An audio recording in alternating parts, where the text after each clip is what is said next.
شروع اللہ کے نام سے جو نہایت مہربان اور رحم کرنے والا ہے۔ اور ان سے دنیا کی زندگی کی مثال بھی بیان کر دو۔ وہ ایسی ہے جیسے کہ پانی جسے ہم نے آسمان سے برسایا تو اس کے ساتھ زمین کے اگانے کی قوت مل گئی، پھر وہ چورا چورا ہو گئیں کہ ہوائیں اسے اڑاتی پھرتی ہیں۔ اور اللہ تو ہر چیز پر قدرت رکھتا ہے۔ مال اور بیٹے تو دنیا کی زندگی کی رونق و زینت ہیں، اور نیکیاں جو باقی رہنے والی ہیں وہ ثواب کے لحاظ سے تمہارے پروردگار کے ہاں بہت اچھی اور امید کے لحاظ سے بہت بہتر ہیں۔ اور جس دن ہم پہاڑوں کو چلائیں گے اور تم زمین کو صاف میدان دیکھو گے، اور ان لوگوں کو ہم جمع کریں گے تو ان میں سے کسی کو بھی نہیں چھوڑیں گے، اور سب تمہارے پروردگار کے سامنے صف باندھ کر لائے جائیں گے، تو ہم ان سے کہیں گے کہ جس طرح ہم نے تم کو پہلی بار پیدا کیا تھا آج اسی طرح تم ہمارے سامنے آئے ہو، لیکن تم نے تو خیال کر رکھا تھا کہ ہم نے تمہارے لیے قیامت کا کوئی وقت مقرر نہیں کیا۔ اور عملوں کی کتاب کھول کر رکھی جائے گی تو تم گناہگاروں کو دیکھو گے کہ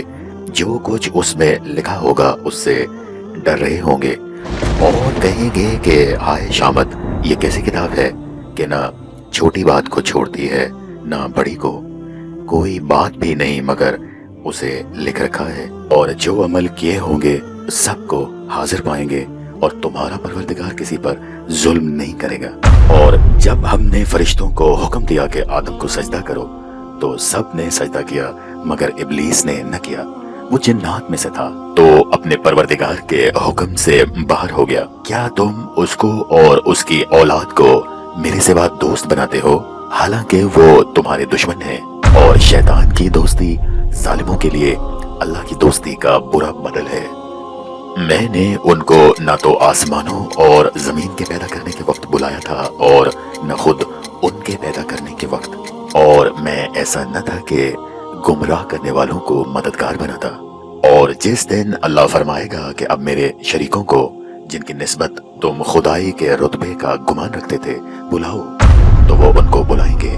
مگر وہ ان کو کچھ جواب نہ دیں گے، اور ہم ان کے بیچ میں ایک ہلاکت کی جگہ بنا دیں گے۔ اور گناہگار جب دوزخ کو دیکھیں گے تو یقین کر لیں گے کہ وہ اس میں جانے والے ہیں اور اس سے بچنے کا کوئی راستہ نہ پائیں گے۔ اور ہم نے اس قرآن میں لوگوں کے سمجھانے کے لیے طرح طرح کی مثالیں بیان فرمائی ہیں، لیکن انسان سب چیزوں سے بڑھ کر جھگڑالو ہے، اور نہیں روکا لوگوں کو کسی چیز نے جب ان کے پاس ہدایت آ گئی کہ وہ ایمان لائیں اور اپنے پروردگار سے بخشش مانگیں، ماں سوائے اس کے کہ اس بات کے منتظر ہوں کہ انہیں بھی پہلوں کا سا معاملہ پیش آئے یا ان پر عذاب سامنے آ موجود ہو۔